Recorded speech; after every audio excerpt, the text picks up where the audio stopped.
Commencer. Bonjour à tous, honorable assistance, mes chers collègues et mes chers amis. Nous allons aujourd'hui vous parler d'un thème qui me semble très, très important euh, pour tout le monde, pour tous les médecins, en particulier les médecins généralistes. C'est pour vous permettre d'abord de connaître ce qu'est une adénopathie, contrairement à un ganglion. Donc, on va définir ce qu'est une lymphoadénopathie ou une adénopathie, de la distinguer de ce qui n'est pas une adénopathie, de comprendre sur le plan histologique qu'est-ce que comporte cette adénopathie, connaître le diagnostic positif, comment établir un diagnostic positif, faire la différence entre les étapes qui vont amener à faire ce diagnostic par la clinique et les examens complémentaires. Quelques remarques très importantes à éviter pour ne pas justement dérouter le diagnostic positif. Puis on va voir les diagnostics étiologiques. On va cibler deux grandes catégories, les adénopathies d'évolution aiguë, subaiguë et chronique. Et on va scinder les adénopathies uniques, des adénopathies, des polyadénopathies ou des adénopathies multiples. Et pour résumer le tout, je vais vous poser des questions sous forme de cas cliniques ou de petites questions QCM ou QCS pour voir si vous avez suivi donc ma présentation. Donc, sans plus tarder, je vais commencer. Donc, le thème est orientation et diagnostic des lymphadénopathies. D'abord, pour ce qui est de la définition, on va parler d'adénopathie. C'est tout ce qui concerne une augmentation pathologique du volume d'un ganglion lymphatique. Donc, à l'état physiologique, vous avez un ganglion lymphatique et à l'état anormal, cette augmentation pathologique va, c'est-à-dire, c'est à partir de là qu'on va parler de adénopathie. Alors, cette augmentation pathologique peut être secondaire à une réponse immunitaire physiologique, à une expansion clonale ou à une colonisation du ganglion par des cellules extra-hématopoïétiques. Vous allez comprendre toutes ces rubriques en détail par ce schéma. Donc, je vous fais un petit rappel. Qu'est-ce qu'il y a dans ce ganglion? Vous voyez que ce ganglion, c'est une forme de boule, plus ou moins arrondie, qui est bien sûr drainé par des vaisseaux, un vaisseau lymphatique afférent, et bien sûr où circule le liquide lymphatique, et un vaisseau efférent. À l'intérieur, vous voyez représenté sur ce schéma, le schéma à droite, donc la configuration en détail. Vous avez ce ganglion qui est entouré par une capsule, donc une membrane qui entoure ce ganglion, avec deux grandes parties, le cortex qui va de l'extérieur vers le milieu, et vous avez la médullaire qui est au centre. Et tout autour, vous avez ce qu'on appelle les follicules lymphoïdes. Et c'est ça qui nous intéresse le plus. Vous voyez en détail. Alors, ce follicule, avec ce petit centre qui est à gauche de votre écran, vous le voyez en détail. Ce follicule, en fait, il est composé de trois grandes parties. Une partie, on va dire, au centre, périphérique, qu'on appelle le manteau. Et à ce niveau, vous avez des cellules bien spécifiques, ce sont des lymphoblastes. Vous avez un centre germinatif qui va donc de l'extérieur vers l'intérieur. Et là, vous avez tout un panel de cellules. Vous avez des macrophages, vous avez des centroblastes, vous avez des cellules dendritiques représentatrices d'antigènes et vous avez des lymphocytes T. Et quand on va encore en profondeur, vous allez avoir une zone sombre qui est représentée essentiellement par des centroblastes. Pourquoi je vous fais toute cette illustration? C'est pour vous montrer qu'à l'intérieur de ce follicule, vous avez un nombre fou de cellules qui vont entrer dans le système, donc qui font partie du système immunitaire, qui vont aller défendre. Et c'est pour cela que si je reviens marche arrière, je vous disais que ce ganglion pouvait être l'objet d'une réponse immunitaire physiologique. Donc, il y a quelque chose qui se passe dans le corps et là, il va y avoir une multiplication de certaines de ces cellules. Il peut y avoir une expansion clonale d'un type de cellule, par exemple un lymphoblaste ou un lymphocyte T ou un lymphocyte B, ou carrément c'est une colonisation de ce ganglion par des cellules qui ne lui appartiennent pas. Donc c'est quelque chose qui va envahir ce ganglion. Donc, alors ici, je vous ai fait sur ce schéma les principales aires ganglionnaires qu'il va falloir connaître. Donc, je suppose que tout le monde connaît, mais vous voyez tout ce qui est enfoncé, ce sont des adénopathies palpables, donc extériorisées, on va dire superficielles, et tout ce que vous voyez avec des petits ronds clairs, ce sont des adénopathies profondes qu'on ne peut pas, bien sûr, palper. Donc, vous avez la région de la tête et cou, c'est surtout la région sous le menton ou sous le maxillaire, en passant par la région susclaviculaire. Vous avez la région axillaire et la région inguinale. Tout ce qui est en profondeur, c'est ce qui va être mis en évidence par l'imagerie, bien sûr, soit par un scanner thoracique, le PET-scan ou un scanner abdominopelvien qui va vous montrer, par exemple, les adénopathies médiastinales. Ces adénopathies médiastinales peuvent être au niveau du médiastin supérieur ou moyen. Au niveau lombo-aortique, vous voyez donc sur le schéma, sur un scanner qui va être mis en évidence ou parfois sur l'échographie abdominale, au niveau iliaque également. Alors, il est très important de distinguer ce qui n'est pas une adénopathie. Et là, il va falloir s'assurer de la nature ganglionnaire. Donc, on peut avoir un lipome, on peut avoir un fibrome, un neurinome, des glandes salivaires, une masse vasculaire, une hydrosadénite ou une hernie ou un ganglion qui est là, mais qui n'est pas pathologique. Alors, c'est quoi l'hydrosadénite? C'est en fait une affection cutanée avec des lésions qui, quand vous examinez le malade, vous avez l'impression que c'est une adénopathie, mais ce n'est pas le cas. Donc, ça, c'est très important de le signaler. Alors, on verra après dans les détails par rapport à ces types de diagnostics différents, enfin, ces différents diagnostics différentiels, avec les petites questions que je vais vous poser à la fin de cette question. Alors, le diagnostic étiologique, il est primordial de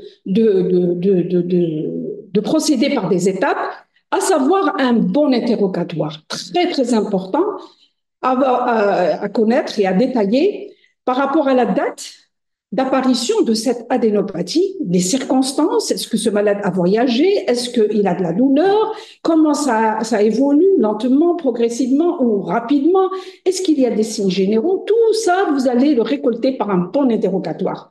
L'examen clinique, il doit être bien entendu complet et toucher tous les territoires ganglionnaires, comme je vous l'ai montré sur le schéma tout à l'heure. Il va falloir faire un schéma et mettre, bien sûr, les mensurations et la date. Savoir est-ce que si c'est une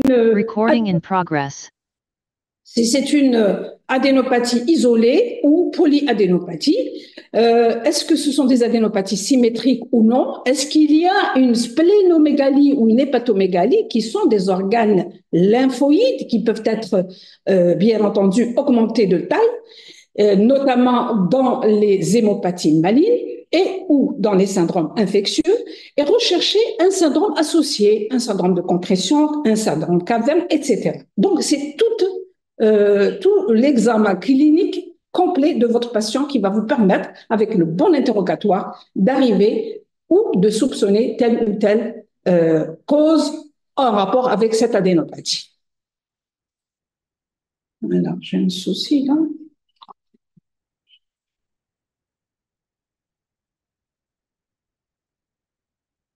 Alors,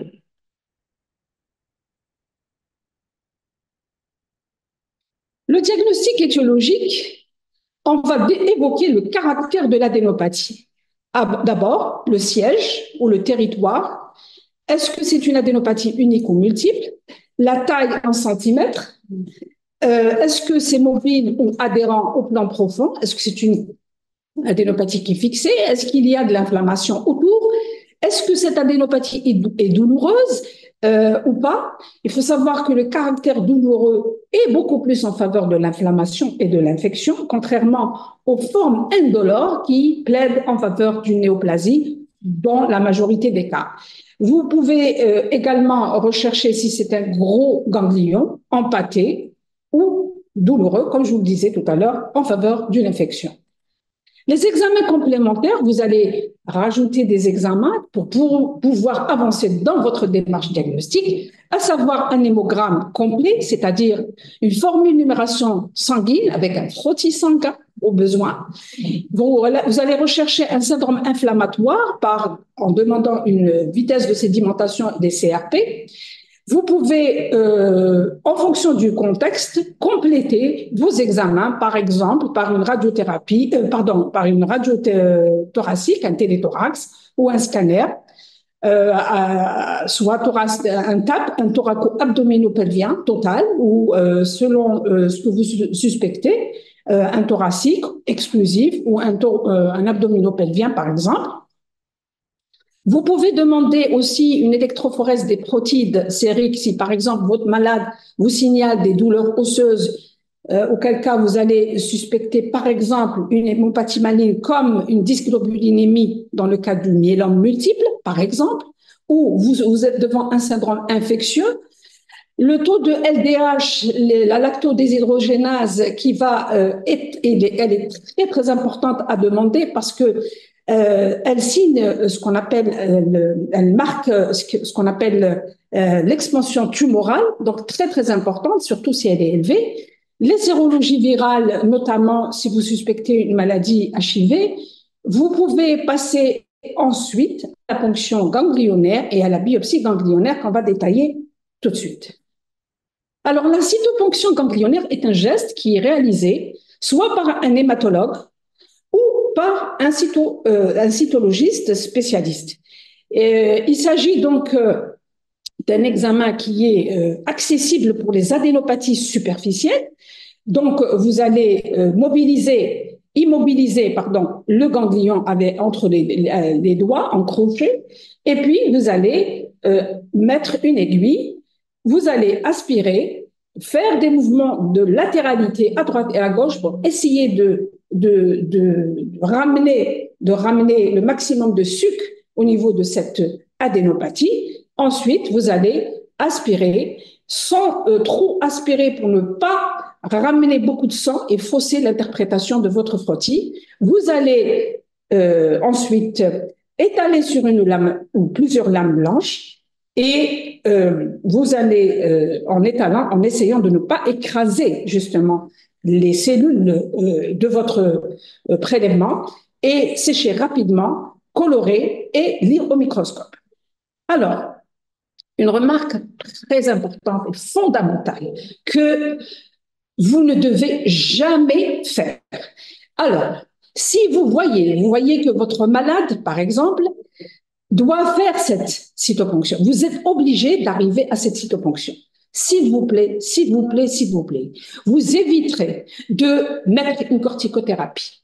Jamais de corticoïdes si vous envisagez dans votre perspective, dans votre démarche diagnostique, si vous êtes obligé d'arriver à cette cytoponction et que vous n'avez pas de moyens pour arriver à un diagnostic précis et que vous envisagez de faire cette cytoponction, s'il vous plaît, ne mettez pas de corticoïdes. Pourquoi on ne met pas de corticoïdes? Tout simplement parce que quand on met une corticothérapie, les cellules au niveau de tout le système hématopoïétique, c'est-à-dire au niveau des ganglions et au niveau de la moelle osseuse, et même en périphérie, vont être transformées. Donc, vous ne saurez plus, est-ce que cette cellule était comme ça ou est-ce qu'elle a été modifiée par la mise en route de cette corticothérapie? Est-ce que vous avez saisi? J'espère que le message est passé. Et du coup, on ne saura plus, par exemple, je vous cite un exemple, si vous avez un lymphocyte banal, normal, par exemple un lymphocyte B ou un lymphocyte T, vous ne saurez plus est-ce que c'est un lymphocyte qui a été modifié ou c'est un lymphoblaste. Et si c'est un blaste, c'est inquiétant. Ça veut dire que c'est une cellule jeune qui est passée dans la circulation sanguine.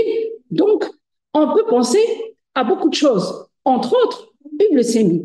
D'accord? Donc, méfiez-vous, pas de corticoïdes, s'il vous plaît.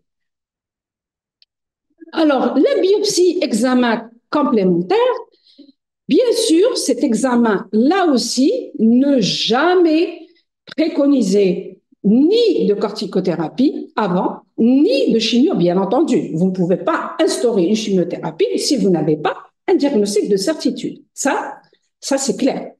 Je vous illustre ici, par exemple, sur cette biopsie ganglionnaire, la présence de ce qu'on appelle la cellule de Reed-Sternberg. C'est une cellule pathognomonique, sa présence signe l'existence de la maladie d'Hodgkin. La maladie d'Hodgkin. Donc, si la cytoponction ganglionnaire nous permet d'orienter, elle ne permet que d'orienter. La biopsie ganglionnaire permet de faire le diagnostic de certitude. Bien entendu, elle va être suivie d'un complément de marquage immunologique pour trancher à 100%.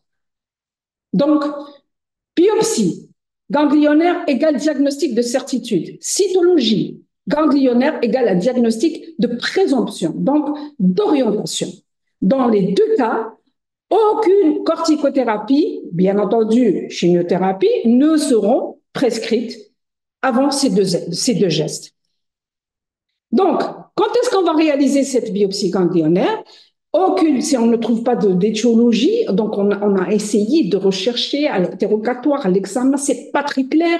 Cette adénopathie, elle est toujours là, on a mis des antibiotiques, on a tout essayé, ça n'a pas marché, donc il va falloir faire la biopsie. Si on suspecte une lymphopathie probable, donc une hémopathie, donc entre autres, donc comme par exemple une maladie d'Hodgkin, ça peut être un lymphome non hodgkinien, ça peut être n'importe quoi sur le plan hématologique, une hémopathie, donc un problème d'hémopathie. On peut suspecter aussi une tuberculose. On peut suspecter, parce que la tuberculose, si on ne la traite pas par son traitement spécifique antituberculeux, vous aurez beau mis des antibiotiques, votre ganglion va persister, votre adénopathie, elle va persister. Et puis, si vous suspectez des métastases d'un néo qui est caché quelque part. Donc, s'il vous plaît, retenez le message, tout geste, biopsie en particulier ganglionnaire, jamais de corticoïdes, jamais de chimiothérapie. Et là, je vous ai dit qu'il était, on va dire, pas intéressant, mais obligatoire de suivre avec un immunophénotypage, la recherche de la biologie moléculaire, etc., qui se fait donc dans les laboratoires d'anatomopathologie. Alors, on arrive maintenant au diagnostic étiologique. Alors, on va scinder en adénopathie d'abord isolée, d'évolution aiguë. Quand on parle d'évolution aiguë, ça veut dire que c'est une adénopathie qui ne dépasse pas les 3 mois d'évolution. Ça peut être une adénite infectieuse, apiogène, bactérienne, ce que vous voulez, toutes les bactéries que vous pouvez imaginer. Ça peut être une maladie d'inoculation suite à une morsure, comme par exemple la pasteurellose, la tularemie, qui sont rares, mais ça existe, ou à des maladies vénériennes comme la syphilis, la chlamydiase liée au trichomonas, à l'hépatite B, au virus de l'herpès, le VIH, le sida, l'HPV, le papillomavirus, comme ça peut être une adénopathie lymphomatose. Donc, dans cette situation, vous pouvez avoir l'apparition d'une seule adénopathie d'évolution aiguë. L'adénopathie isolée peut être aussi une seule. Vous allez vous rendre compte qu'il y a une seule adénopathie, mais dans l'évolution est subaiguë ou chronique. Alors, la subaiguë ou chronique, c'est en général 3 mois et au-delà de 3 mois. Ça peut évoquer un mélanome, un cancer épidermoïde cutané, une tumeur des voies aérodigestives supérieures. Ça peut être une adénopathie d'un néo-mammaire, d'un cancer mammaire, testiculaire. Tout dépendra de la localisation de votre adénopathie. Bien sûr, ces adénopathies, elles drainent comment dire, elles vont drainer l'organe qui est en cause. Et donc, ça dépendra du siège de ces adénopathies. Vous penserez à telle ou telle pathologie. Ça peut être aussi une hémopathie, exemple d'évolution subaiguë chronique, les maladies d'Hodgkin, tout simplement. Ça peut être aussi donc les dysglobulinémies, autres maladies de Waldenström, les leucémies aiguës de type lymphoblastique, parce qu'elles sont un peu moins méchantes par rapport aux leucémies aiguës myéloblastiques. C'est pour ça qu'on peut les trouver dans cette rubrique d'évolution. En général, c'est subaigu. Vous avez aussi des infections comme l'adénite tuberculeuse, les maladies des grippes des chats, la toxoplasmose, etc. On arrive maintenant aux polyadénopathies. Donc, c'est un magma d'adénopathie, parfois, que vous allez retrouver à l'examen. Et là, vous pouvez penser à une infection virale, comme par exemple la mononucléose infectieuse, qui est très fréquente, notamment chez les jeunes adolescents et les enfants. La primo-infection HIV, vous avez le contexte, vous avez le terrain. Vous avez les autres, comme la toxoplasmose, la rubéole, les infections à cytomégalovirus. Et généralement, ce sont des adénopathies qui sont multiples et elles sont surtout pour les infections virales comme MNI, cytomégalovirus, toxo et rubéole en cervical et en cervical postérieur. Elles peuvent être bilatérales, le plus souvent, de petite taille, pour ne pas dire, elles sont de petite taille, ne sont pas généralement de grande taille. Les étiologies malignes, toujours, vous pouvez avoir une leucémie aiguë de type lymphoblastique. Vous avez les leucémies chroniques, comme la leucémie lymphoïde chronique et toutes les autres hémopathies lymphoïdes chroniques, entre autres la maladie d'Hodgkin, le lymphome non-Hodgkinien. Ça peut être aussi une des polyadénopathies secondaires à une métastase d'un cancer qui existe quelque part. Vous pouvez avoir aussi des maladies de système, dont la sarcoïdose. Parfois, ça se révèle par des adénopathies profondes qu'on va mettre en évidence, le diagnostic qui sera mis en évidence par le scanner thoracique qui va vous montrer des adénopathies médiastinales et vous avez bien sûr la preuve histologique par votre biopsie ganglionnaire qui va vous faire le diagnostic de cette maladie de système. Ça peut être aussi des adénopathies multiples suite à des prises de médicaments, ça existe, sous forme d'allergie. Et là, vous avez tout un contexte. Déjà, au frottis sanguin, vous allez retrouver une hyperéosinophilie, déjà sur le frottis sanguin, une hyperéosinophilie qui va vous aiguiller, qui va vous orienter vers et puis vous avez la notion de prise de nouvelles de médicaments que le malade a développé juste quelques mois ou quelques jours après la prise de ces médicaments et vous pouvez avoir des polyadénopathies en rapport avec un déséquilibre immunitaire. Parfois, vous cherchez, vous ne trouvez rien du tout. Vous avez deux options, soit que vous allez surveiller, soit vous allez atterrir vers la biopsie ganglionnaire qui va vous permettre d'orienter votre diagnostic. Pas d'orienter, mais de confirmer votre diagnostic.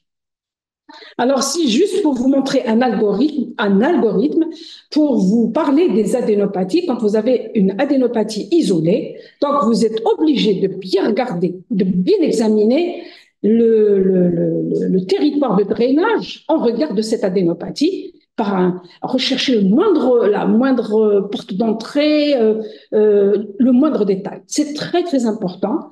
Vous allez ensuite faire un hémogramme, un télothorax, des sérologies, toxo, HIV. Enfin, vous allez arriver à la cyto et à la biopsie ganglionnaire. Maintenant, vous pouvez avoir une adénopathie isolée qui va être en faveur d'une infection ou au contraire, dans l'autre côté, ça va être en faveur d'un cancer. Si vous êtes devant une hyperlymphocytose, Est-ce que c'est des B? Est-ce que c'est des T? Est-ce que je suis dans une hyperlymphocytose réactionnelle ou c'est une hyperlymphocytose qui cache une hémopathie maligne? Là, c'est l'immunophénotypage qui va vous permettre de trancher. Vous avez un médiastin élargi. Là aussi, comme par exemple, tout à l'heure, je vous ai évoqué la sarcoïdose avec des adénopathies du médiastin. Vous êtes obligé, pour faire votre diagnostic, de faire une biopsie ganglionnaire. Et de la même manière, en cas de métastase, il y a le terrain, est-ce qu'il y a une notion d'un cancer déjà qu'on connaît, qui est préexistant, ou au contraire, c'est nouveau. Et là, on va vers la recherche justement de ce cancer.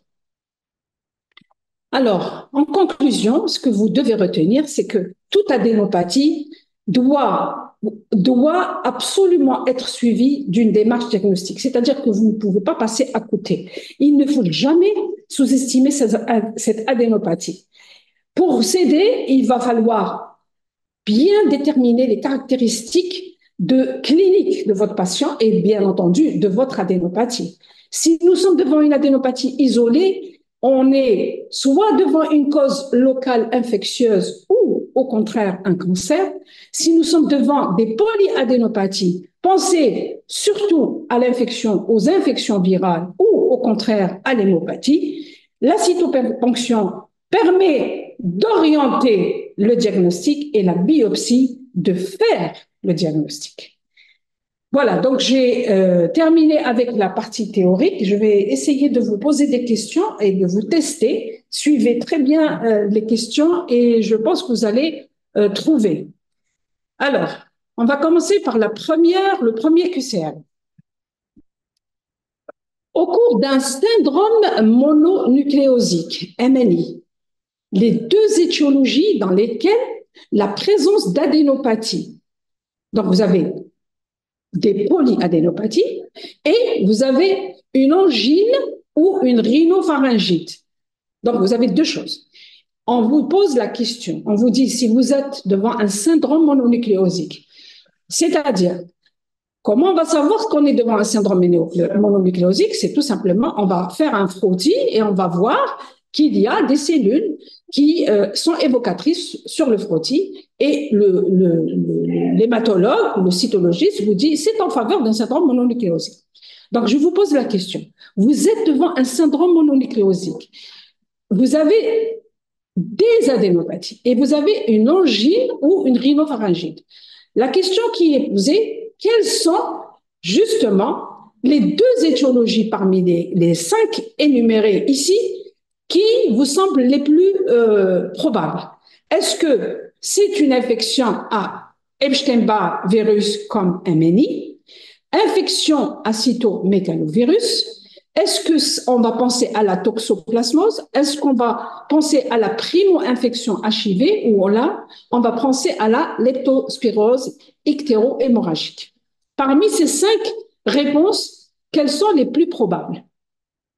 Je vous laisse un temps de réflexion et ensuite on va commenter.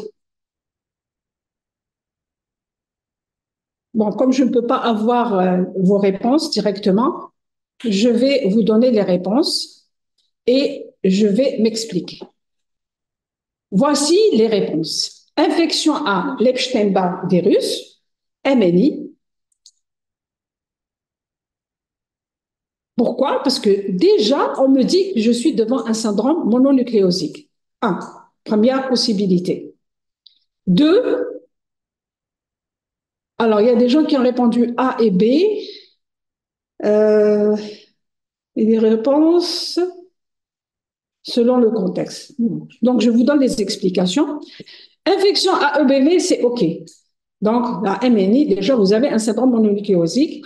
Dans la MNI, on peut effectivement avoir plusieurs adénopathies et une angine ou une rhinopharyngite.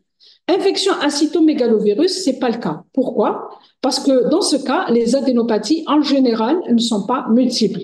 Et il n'y a pas de rhinopharyngite. La toxoplasmose, c'est pareil. Elle n'est pas associée à une rhinopharyngite. Par contre, la primo-infection HIV, oui.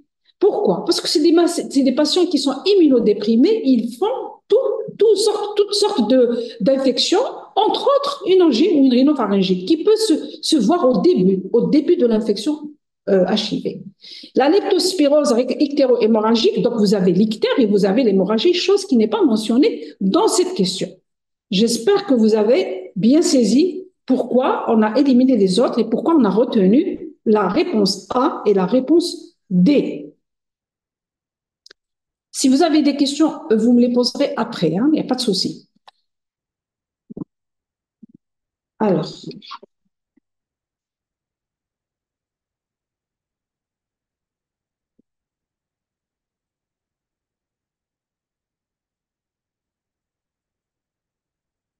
le deuxième QCM, vous voyez en consultation, suivez très bien ce cas.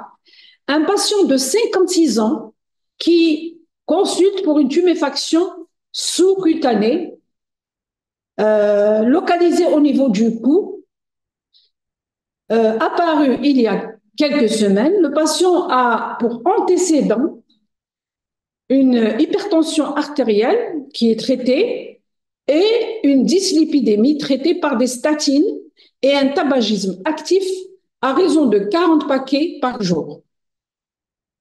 Quelle est la nature probable de cette tuméfaction? Quelle peut être la nature de cette tuméfaction? Est-ce qu'on peut considérer cette tuméfaction sous-cutanée qui est localisée au niveau du cou pour un lipome? Est-ce que c'est une hydrosadénite? Est-ce que c'est une adénopathie superficielle? Est-ce que c'est une tumeur sous-maxillaire? Ou est-ce que c'est un mélanome? Vous pensez à quoi? Je vous laisse un temps de réflexion.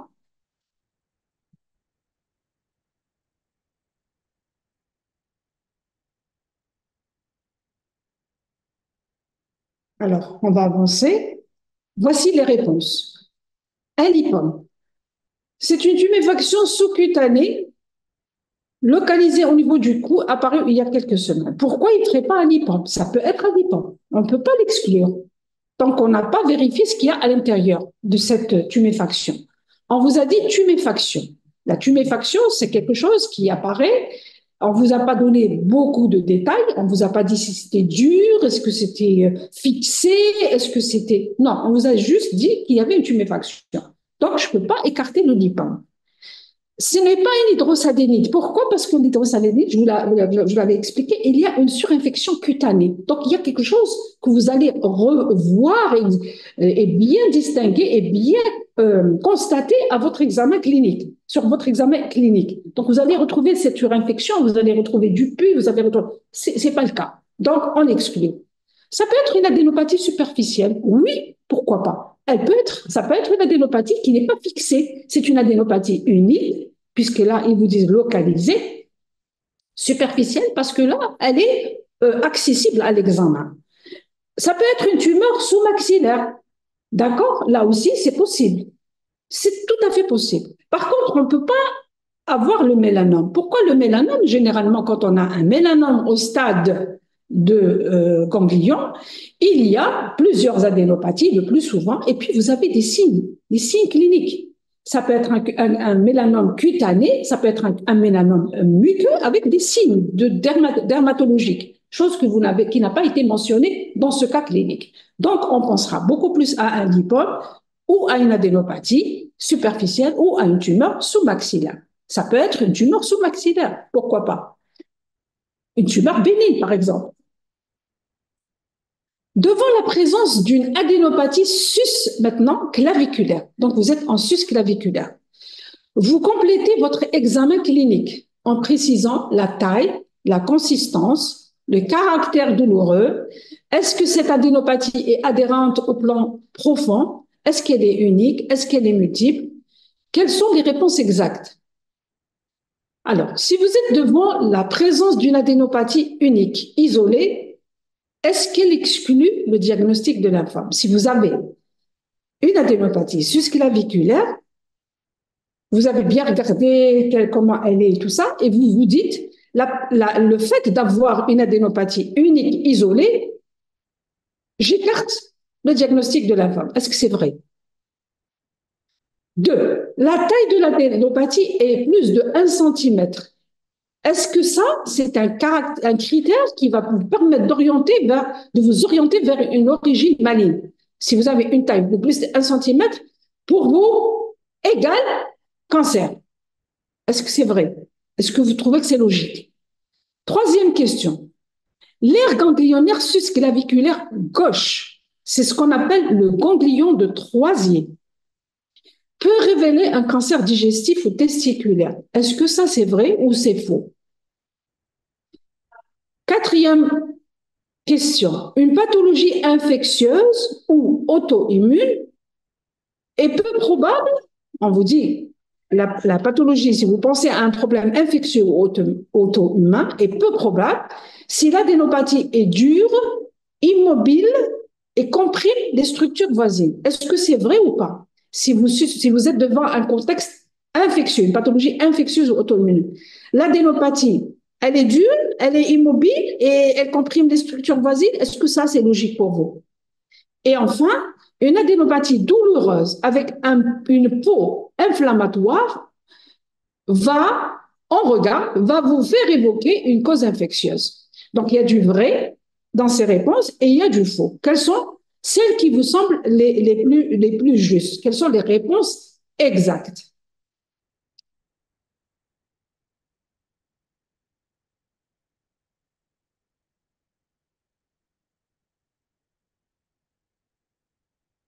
Alors, les réponses, on va répondre une par une. Je vous ai dit tout à l'heure que la présence d'une adénopathie unique, on va répondre une par une, hein. Pour la réponse A, une adénopathie unique, isolée, ne peut jamais exclure le diagnostic de lymphome. On a vu dans les étiologies, vous aurez de toute façon après le cours, on va vous le remettre, que j'ai mis qu'une adénopathie isolée pouvait être en rapport avec un lymphome. Donc le lymphome, ça peut être unique, ça peut être multiple. Donc ce n'est pas ça qui va exclure le diagnostic. Le diagnostic de lymphome ne sera exclu que si on va faire la biopsie ganglionnaire jusqu'à preuve du contraire. Si on n'a pas notre biopsie ganglionnaire, c'est elle qui va nous déterminer le diagnostic de certitude. Donc jamais je vais exclure, si j'ai une seule adénopathie, je ne pourrai jamais exclure le diagnostic de lymphome. C'est clair. La taille. La taille de l'adénopathie est supérieure à 1 centimètre. Elle va orienter vers une origine maligne. C'est pas vrai. Jamais. La malignité n'est pas en rapport avec la taille. Il y a beaucoup d'autres facteurs associés et d'autres critères qu'il va falloir réunir pour parler de malignité. Il y a le contexte clinique, il y a le type de l'adénopathie, comment elle est-ce qu'elle est dure, est-ce qu'elle est fixée, etc., etc. Et le siège, plein de choses. Donc, c'est pas la taille. La taille n'est pas un élément qui va orienter vers une origine maligne. Jamais. Vous pouvez avoir une infection bactérienne de type tuberculeuse avec une adénopathie immense qui peut aller jusqu'à 4, 5, moi j'en ai vu dans ma vie, jusqu'à 5, 6 centimètres de taille. Donc, c'est pas ça le critère qui va vous révéler la malignité. Par contre, la région susclaviculaire gauche, elle est très bien connue, c'est ce qu'on appelle le ganglion de Troisier. Ça, c'est toujours, vous pensez toujours à un cancer digestif qui est caché ou un cancer testiculaire chez l'homme. Il y a une personne qui vous dit le cancer du pulmonaire. Il faudra expliquer. Oui, oui, entre autres. Mais là, ce que j'ai mis dans les intitulés, j'ai mis l'aire ganglionnaire peut révéler. Peut révéler. Oui, bien sûr qu'il y a d'autres cancers, ça c'est clair. Mais là, dans cet intitulé, c'est vrai que l'aire ganglionnaire susclaviculaire gauche, le ganglion de Troisier, doit nous inquiéter parce qu'il cache une néoplasie. Il cache un cancer. Donc, faites attention à cette région très, très délicate. Donc, quatrième réponse, une pathologie infectieuse ou auto-immune est peu probable si l'adénopathie elle est dure, immobile et comprime les structures voisines. Le fait que cette adénopathie soit dure, qu'elle soit immobile, qu'elle comprime, ça, c'est des signes de malignité. Jusqu'à preuve du contraire, encore une fois, que je ne pourrai jamais confirmer si je n'ai pas la certitude histopathologique.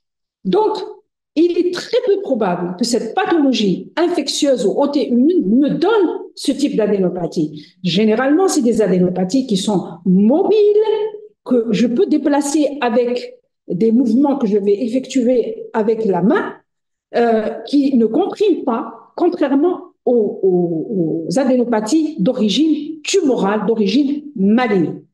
Quand je dis tumorale, maligne, pas les tumeurs bénignes. Et puis, vous avez l'adénopathie quand elle est douloureuse. Vous la touchez, aïe, le malade, il vous dit j'ai mal. Il y a une peau qui est inflammatoire. Là, vous pourrez beaucoup plus évoquer une cause infectieuse. Donc, le but de cette question, c'est juste pour vous dire que ne jamais tenir compte de le fait qu'une adénopathie soit unique. Vous allez dire, oh, c'est rien du tout. Oh, il y a une seule adénopathie, bon, c'est rien. Non, faites gaffe. 2, ah, c'est une énorme adénopathie. Ah, c'est un cancer. Non, c'est pas le cas. 3e chose, le susclave. Le susclave gauche, faites attention. Susclave gauche égale cancer jusqu'à preuve du contraire que je dois rechercher. Je dois rechercher. Une pathologie infectieuse, généralement, c'est une adénopathie qui est mobile, qui est palpable, qui est mobile, qui ne comprime pas, qui est toute gentille, on va dire. Par contre, si je suis devant une adénopathie qui est douloureuse, ça me fait évoquer une cause infectieuse. Encore une fois, dans toutes ces réponses, le diagnostic, et j'insiste, s'il vous plaît, n'allez pas dire que le professeur Atif a dit adénopathie douloureuse, ah, c'est bon, c'est pas un cancer. Non, le diagnostic de certitude, je dis bien de certitude, c'est quoi? C'est la biopsie ganglionnaire égale étude ANAPAT. C'est elle qui va vous donner le diagnostic de certitude. Bien sûr, il y a tout un contexte, il y a l'interrogatoire clinique, il y a l'examen qui va vous aider pour vous orienter. Vous compléterez votre... Professeur, oui. S'il vous plaît, on m'a appelé pour une réunion. Je vous laisse continuer. Il n'y a pas de souci, il n'y a pas de souci. Les barques, vraiment, c'est très intéressant. J'aurais aimé continuer avec vous. J'étais en train de répondre avec vous. Il n'y a pas de souci. Pas de chance. C'est pas grave. Ok, donc je vous laisse finir avec. Il vous reste beaucoup. Non, il me reste 3 ou 4 slides, pas plus. D'accord, bon courage alors. Merci. Au revoir. Au revoir. Alors, vous compléterez votre interrogatoire. Quelles sont les affirmations exactes? Alors, la présence d'un fébricule, donc d'une fièvre, on va dire une petite fièvre, exclut la possibilité d'une connectivite. La présence de sueur nocturne oriente vers une étiologie lymphomateuse. Une griffure de la main peut expliquer cette adénopathie axillaire. La notion de rapport sexuel à risque récent doit vous faire évoquer une infection par l'HIV, donc le sida.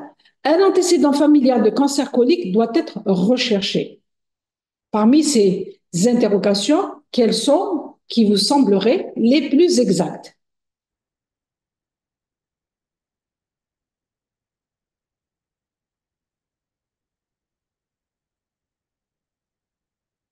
Alors, on va aller directement aux réponses. La présence de sueur nocturne oriente vers une étiologie lymphomateuse? Oui. Les sueurs nocturnes, l'amaigrissement, les sueurs nocturnes qui mouillent le linge, notamment la nuit, accompagnées d'un amaigrissement chiffré, ou la présence de signes, c'est ce qu'on appelle des signes généraux, ils font partie de la maladie lymphomateuse dans les lymphomes. Donc, les lymphomes, qui dit présence de sueur nocturne, doit vous inquiéter. C'est une étiologie lymphomateuse jusqu'à preuve du contraire. Des sueurs nocturnes qui mouillent le linge. D'accord? Elles sont généralement associées à de la température, avec donc de la fièvre ou du fébricule, d'un fébricule ou d'une fièvre, et d'un amaigrissement. La triade, c'est ce qu'on appelle des signes généraux. Ils sont on va dire presque à 90 jusqu'à 100% retrouvés dans les femmes, dans les lymphomes. Bien sûr, la notion de rapport sexuel à risque, il doit vous faire évoquer une infection par le HIV, ça c'est clair. Et puis, le fait d'avoir un antécédent familial de cancer colique doit être recherché, oui, pourquoi pas.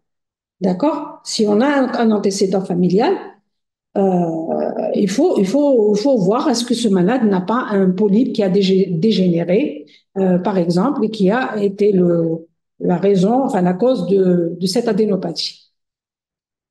Votre examen clinique retrouve une adénopathie unique, susclaviculaire gauche de 1,5 cm.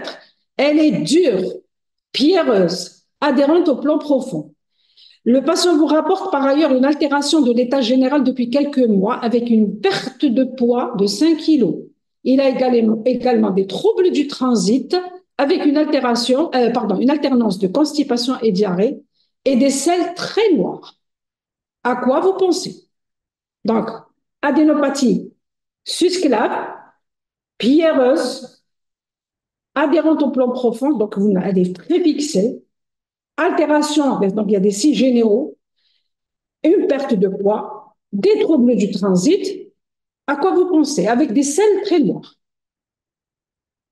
Et bien sûr, on pense à une métastase ganglionnaire d'un cancer digestif, probablement colique, parce que c'est les selles. Les selles, elles sont très noires. Donc, il y a probablement un problème ici. Donc, je vais penser à un cancer digestif, probablement colique. Qu'allez-vous faire dans un premier temps? Pour confirmer, est-ce que vous allez demander un scanner abdominopelvien injecté pour rechercher la lésion primitive digestive? En même temps, ce scanner il va vous permettre de faire un bilan d'extension, rechercher un second cancer, par exemple, s'il y a un terrain et le malade est en tabagique. Vous allez faire une cytoponction ganglionnaire, vous allez faire un PET scan, vous allez faire une coloscopie et une œsogastroscopie, oui, ou une scintigraphie osseuse. Sur ces réponses, qu'est-ce que vous allez faire en premier temps, comme examen dans un premier temps? Est-ce que vous allez faire la cytoponction ganglionnaire avec tous les signes cliniques que je vous ai évoqués tout à l'heure, l'altération de l'état général, les selles noirâtres? Est-ce qu'elle a sa place ici, cette cytoponction? Non, on ne va pas la faire parce qu'on a d'autres signes qui sont plus parlants. Le PET scan, je vais sauter directement vers le PET scan? Non plus, je ne vais pas faire le PET scan. Est-ce que je vais faire une scintigraphie osseuse? Est-ce que ce malade il se plaint de douleurs osseuses ou quelque chose comme ça? Non. Donc, je vais l'écarter. Donc, automatiquement, je retiendrai le scanner thoraco-abdominopelvien. Ce scanner, il va me montrer la lésion primitive, si elle existe au niveau digestif, à tous les niveaux du tractus digestif. Il va vous montrer un épaississement, il va vous montrer une tumeur qui est sténosante, plus ou moins sténosante. Il va vous dire il va vous donner son siège selon le cadre colique. Il va vous donner les détails. Est-ce qu'elle est hétérogène? Est-ce qu'elle est ulcérée? Il va vous donner tous les détails sur le scanner et en même temps, il va vous dire est-ce qu'il y a des métastases ailleurs? Est-ce qu'il n'y a pas de métastases pulmonaires? Est-ce qu'il n'y a pas des métastases hépatiques, surrénaliennes, pelviennes? Est-ce qu'il n'y a pas d'adénopathie, etc. Le deuxième examen, c'est la colo. Et bien entendu, la colo et l'œsogastroscopie, c'est-à-dire la fibroscopie, parce qu'on a quand même des selles noires. C'est des selles noires, ça veut dire que c'est ancien. Peut-être qu'il fait autre chose aussi au niveau gastrique. Donc, et la colo, elle est primordiale parce qu'elle va vous permettre de bien regarder sur un côlon bien préparé. Est-ce qu'il y a de la tumeur? Et s'il y a de la tumeur, on va bien entendu faire la biopsie et on va avoir notre diagnostic de certitude. Eh bien, je vous remercie pour votre attention. Maintenant, si vous avez des questions, je suis là pour répondre à vos questions. J'espère que vous avez retenu. J'ai essayé de vous mettre les choses de façon, c'est-à-dire ce que vous touchez quotidiennement avec les malades et d'être beaucoup plus pratique. Je voulais pas rentrer dans les détails des détails, de vous donner tout ce qui est théorique, parce qu'il y a la théorie, tout le monde connaît, mais c'est surtout la pratique, comment vous devez raisonner, comment vous devez voir les choses par rapport à ça. Maintenant, j'attends vos questions. Si vous avez des questions, alors.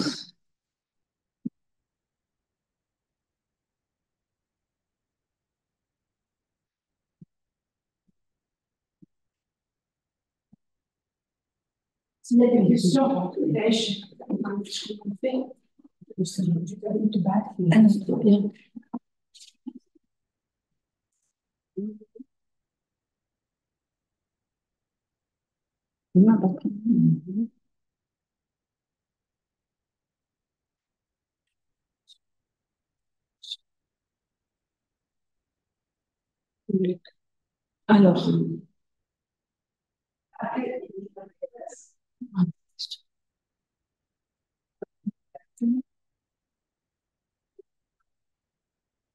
alors, je vais mettre.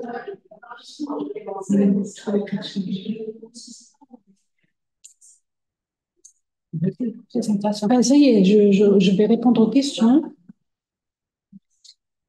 On a beaucoup de cas de d'homéopathie cervicale, oui. La question, habituellement, on donne 10 jours d'antibiotiques, puis on revoit le malade. Qu'en pensez-vous devant une homéopathie isolée? J'ai une question, enfin, je vais répondre à une question. On me dit, habituellement, on donne, quand on est devant une adénopathie isolée, un des médecins me dit, je donne 10 jours d'antibiotiques, puis je revois le malade. Qu'en pensez-vous? Euh, Bien sûr, l'adénopathie isolée seule ne suffit pas. Il me faut tout le contexte clinique. C'est-à-dire, est-ce que ce malade, il a un foyer infectieux? Est-ce que vous avez retrouvé quelque chose? Pourquoi vous allez mettre des antibiotiques? Pour rien. Devant une adénopathie isolée, ça peut être d'origine virale, hein, vous ne pouvez pas savoir. Donc, je ne pense pas que les antibiotiques puissent aider votre conduite à tenir, me semble pas correcte. Par contre, vous pouvez demander déjà un bilan en fonction de votre clinique. Je reviens à la clinique parce que c'est très, très important. La clinique, maintenant, si vous ne trouvez rien à l'examen, vous avez cherché une porte d'entrée, une infection, cette adénopathie isolée, elle est où? Est-ce qu'elle est en cervicale? Est-ce qu'elle est en axillaire? Vous ne m'avez pas donné de détails. Il faut toujours rechercher l'adénopathie selon le siège. Vous allez chercher ce qu'elle draine. Est-ce que c'est en cervical? Vous allez explorer la sphère ORL. Vous allez examiner. Est-ce qu'il n'y a pas une angine? Est-ce qu'il n'y a pas, par exemple, un problème, une mucite? C'est un exemple, je vous cite. Donc, vous allez vous référer à l'examen clinique, très important. Maintenant, si vraiment vous n'avez rien trouvé à l'examen clinique, n'hésitez pas non, je n'aurais pas mis d'antibiotiques, j'aurais peut-être orienté le malade en faisant une formule numération sanguine avec une lame de sang pour voir l'équilibre des leucocytes, pour voir s'il n'y a pas une hyperéosinophilie, est-ce qu'il n'y a pas une lymphopénie, une hyperlymphocytose, et ça va me permettre de m'orienter. Est-ce que je pense beaucoup plus à un problème viral, dans le cas, par exemple, des lymphopénies, ou au contraire, une hyperleucocytose en faveur d'une infection bactérienne? C'est un exemple. Donc, moi, j'aurais poussé autre chose. Et puis, si maintenant je suis vraiment bloquée, je peux revoir mon malade de façon très régulière de le suivre. Si maintenant l'adénopathie, elle persiste, là, il faut aller vers la cytoponction ganglionnaire. Bon, peut-on avoir l'enregistrement? Oui, vous l'aurez, aucun souci. Une adénopathie cervicale de 2,5 cm chronique chez l'enfant. En général, cette adénopathie cervicale, quand elle est unique chez l'enfant, c'est généralement une infection virale ou parasitaire. Chez l'enfant, ils sont en contact avec les chats, etc. Donc, il faut rechercher dans ce sens-là. Vous pouvez, si elle est unique, elle est chronique, elle persiste chronique, ça veut dire que ça dépasse les 6 mois, d'après ce que je vois. Donc, c'est très fréquent chez les enfants et elles peuvent persister pendant des années, hein. Donc, il faut faire toujours la même chose, l'hémogramme, pour voir s'il n'y a pas quelque chose qui serait inquiétant sur l'hémogramme, est-ce qu'il n'y a pas quelque chose qui est caché. Mais généralement, cette chronicité, elle plaide en faveur d'une infection parasitaire ou virale chez les enfants. Qu'est-ce qu'il y a? S'il vous plaît, devant une adénopathie dure et immobile aiguë, peut-on faire quoi au premier plan? Aiguë. Donc, ça veut dire elle est apparue très rapidement, elle est dure, elle est aiguë. Chauffée. Elle est dure, c'est un signe dangereux. Donc, jusqu'à preuve du contraire, orientez votre malade en hématologie pour une cytoponction. Ils vont faire le tout. Ils vont faire l'hémogramme, un frottis sanguin, un taux de réticulocytes, ils vont faire le frottis sanguin. Donc, adressez votre malade directement en hémato. Maintenant, si la ponction, cytoponction, retrouve des cellules extra-hématopoïétiques, ce malade, il va être tout de suite dévié en oncologie médicale. D'accord? Donc, n'attendez pas adénopathie très dure, fixée, même si elle est d'apparition récente, c'est un signe d'alarme. Donc, faites tout pour orienter vous ne pouvez pas aller très loin, vous le confiez en hématologie, et là, de l'hémato, si c'est pas un problème hématologique, il sera confié en oncologie médicale pour rechercher, ou un service de médecine interne, c'est quand vous voulez, pour rechercher le diagnostic positif. Alors, peut-on donner des anti-inflammatoires non stéroïdiennes si on est devant une adénopathie douloureuse? Oui, bien sûr. Les anti-inflammatoires non stéroïdiens, ils ne changent pas la configuration des lymphocytes, comme par exemple le Voltaren, tout ce que vous voulez, mais ne donnez pas de corticoïdes. Moi, mon message, il était clair. Pas de corticoïdes, s'il vous plaît. Mais les anti-inflammatoires, il n'y a aucun souci. Il faut soulager votre malade, vous donner autre chose. Alors,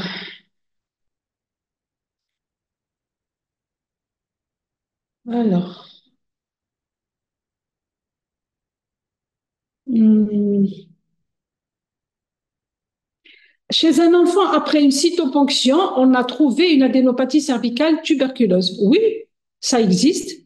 Ça existe parce que tout simplement, cet enfant, quand il a reçu sa vaccination anti-tuberculose, il a fait une adénopathie réactionnelle. Donc, c'est très fort possible, pas forcément parce qu'il a été infecté, mais parce qu'il y a une réponse à sa vaccination. Ça veut dire que ce malade, il a bien, son vaccin, il est très efficace. D'accord? Donc, l'adénopathie, elle est réactionnelle à son vaccin. Bien sûr, à condition que l'enfant soit vacciné. Maintenant, s'il n'a pas été vacciné, là, il cherchait autre chose. Peut-être qu'il y a eu une infection enfin, quelqu'un l'a infecté et il a fait une tuberculose. D'accord? Mais en général, c'est vrai que ces cas-là, on les voit souvent, donc après vaccination. C'est encore mieux parce que là, on est sûr que le malade a été bien vacciné, que le vaccin a pris. D'accord? Alors, il y a beaucoup de questions. Je ne pense pas pouvoir répondre à tout, mais alors la place de l'échographie devant une adénopathie. L'échographie, elle peut vous orienter, mais l'échographie à quel niveau? Est-ce qu'elle est abdominale? Est-ce qu'elle est pelvienne? Elle n'est pas, des fois, elle n'est pas très suffisante. Donc, il faut vraiment, si on a des adénopathies, il faudrait rechercher sur le scan. Je vais vous dire pourquoi. Parce que parfois, il y a des gaz qui empêchent de bien regarder, de bien visualiser les organes.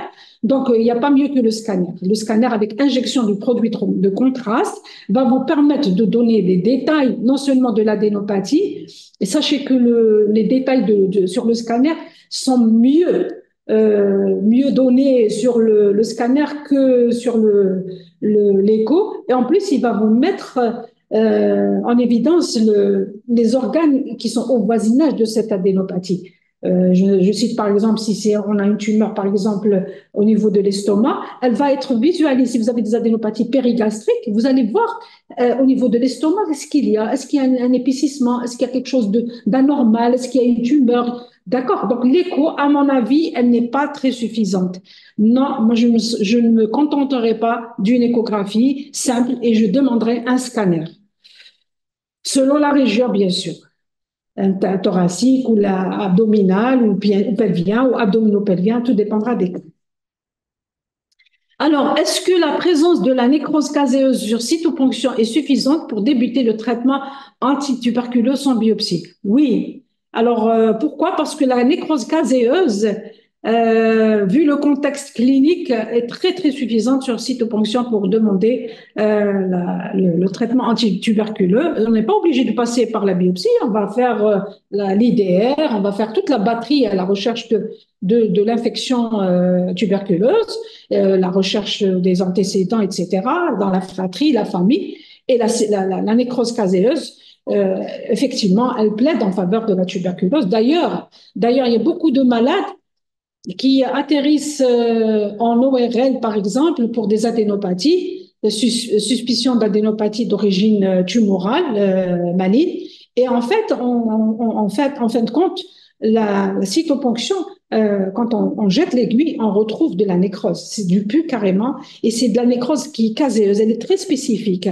Donc, on le voit très bien sur la cyto. Il suffit de voir une fois une nécrose caséeuse pour vérifier. Et puis, on va faire l'IDR. Vous allez voir que l'IDR, elle est très fortement positive. Et donc, vous pouvez débuter votre traitement. Bien sûr, c'est pas à vous de le faire, c'est dans un centre antituberculeux. Donc, vous adressez votre malade, c'est pas à vous et après, vous allez prendre le relais du suivi du malade une fois que le malade aura eu sa consultation dans un centre antituberculeux. Alors, euh, il faut accepter de remporter. Alors, est-ce qu'on peut faire une infiltration de strepto en cas de écran? Alors, est-ce qu'on peut faire une infiltration de streptomycine en cas de tuberculose? Quand? Si oui.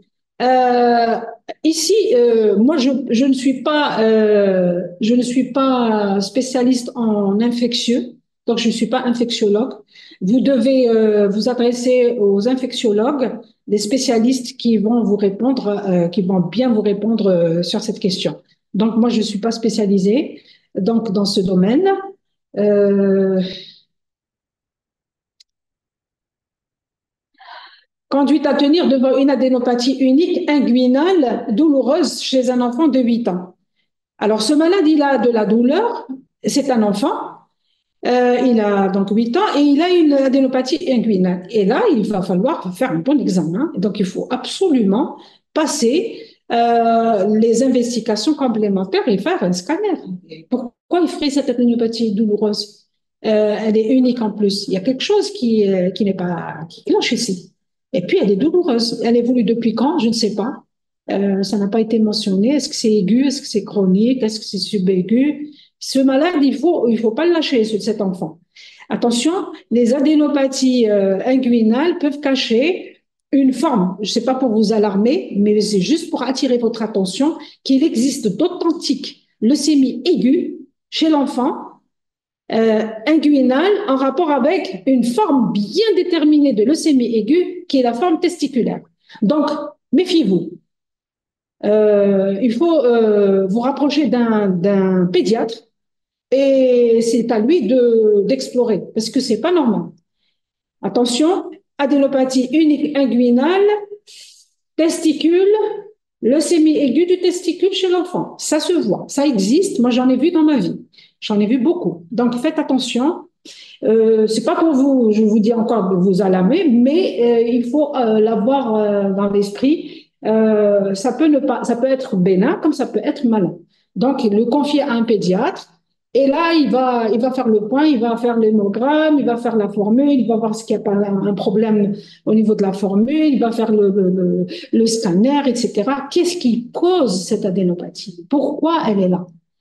D'accord? Alors, l'adénopathie inguinale, si elle est de grande taille, parfois la compression peut donner la douleur. Donc, par compression, Elle comprime les vaisseaux qui sont dans la région inguinale. Elle peut être à l'origine de la douleur sans qu'elle ne soit inflammatoire, sans que cette adénopathie ne soit inflammatoire. C'est pour ça que là, je vous dis, je vous conseille de l'orienter vers un service ou un pédiatre qui va prendre le relais. D'accord? Euh,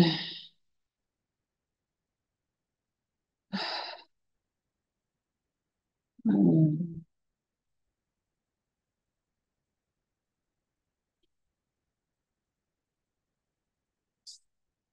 hum.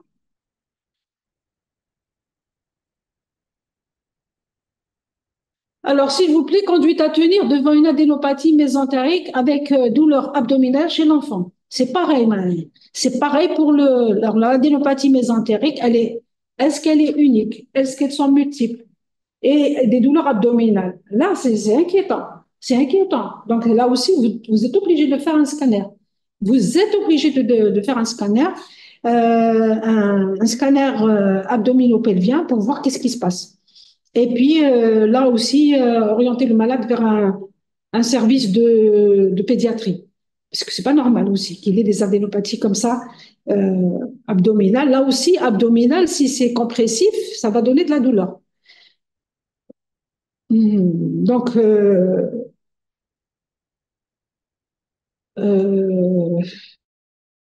je pense que les questions, c'est les mêmes qui se répètent.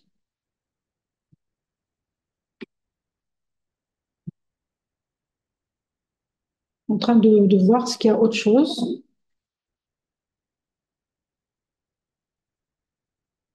Donc, je remonte. On me parle, est-ce qu'il y a eu une rediffusion? Donc, je vous dis, vous aurez la présentation, il n'y a aucun souci. Euh, J'espère que ça vous a intéressé. Euh,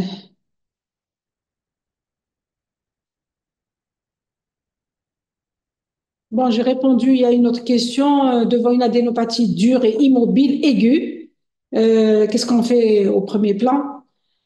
Dur, immobile, confier le malade en hématologie.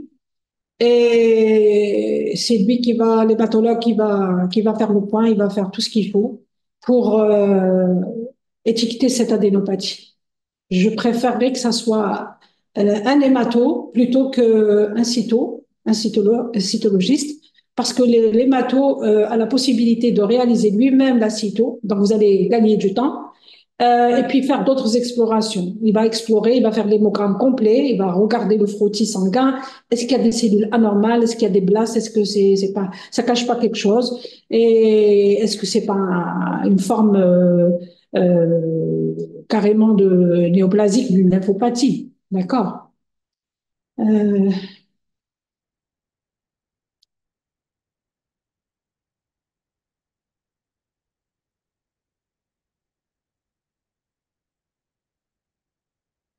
alors, peut-on ponctionner quelle que soit l'adénopathie, la taille, siège pour biopsie? Non.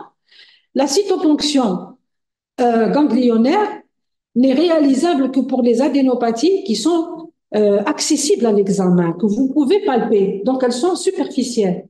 Si vous avez des adénopathies profondes, c'est pas vous qui allez les faire, c'est grâce, on peut les faire, bien sûr, mais par le biais de spécialistes d'organes. Comme par exemple, si on a des adénopathies du médiastin, on va confier le médecin, le malade aux gens par exemple, de la chirurgie thoracique. Si on a des adénopathies profondes abdominales, ça sera à l'imagerie par le biais des imageurs interventionnalistes. C'est-à-dire que c'est ceux qui vont intervenir en jetant une aiguille guidée par l'imagerie. Ça peut être un scanner, ça peut être comment dire, scano-guidé ou éco-guidé. Donc, oui, on peut le faire mais c'est pas à nous. Nous, on ne peut toucher les hématologues en particulier ne peuvent toucher que ce qui est accessible à l'examen clinique, tout ce qui est superficiel. Mais tout ce qui est profond, ça relève en fonction du siège de ces adénopathies, du spécialiste concerné. D'accord? Donc, et puis, on ne va pas fonctionner n'importe quelle taille. Vous avez dit taille. Non. Si c'est des micro-adénopathies inférieures à 1 cm, il est très difficile de les ponctionner. Il faudrait au moins que ces adénopathies atteignent le 1 cm. Donc, le siège, j'ai répondu. C'est pareil pour les biopsies. La biopsie aussi. La biopsie, selon qu'elle soit périphérique, superficielle, pardon, ou profonde. Si c'est périphérique, c'est superficiel, on peut demander à nos amis chirurgiens de faire la biopsie exérèse. C'est pas n'importe quelle biopsie, c'est le chirurgien qui va réaliser ça. Et sinon, si c'est des adénopathies profondes, c'est le médecin spécialiste d'organes. Euh,